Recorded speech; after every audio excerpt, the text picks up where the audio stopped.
Нет.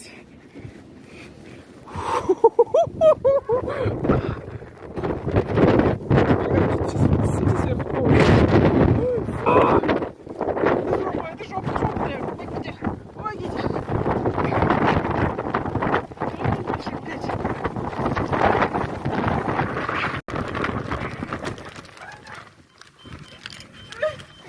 Одна вещь.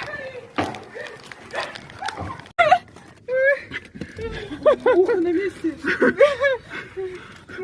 Немножко потекла тушь чуть-чуть. Корейский вайб. Капец.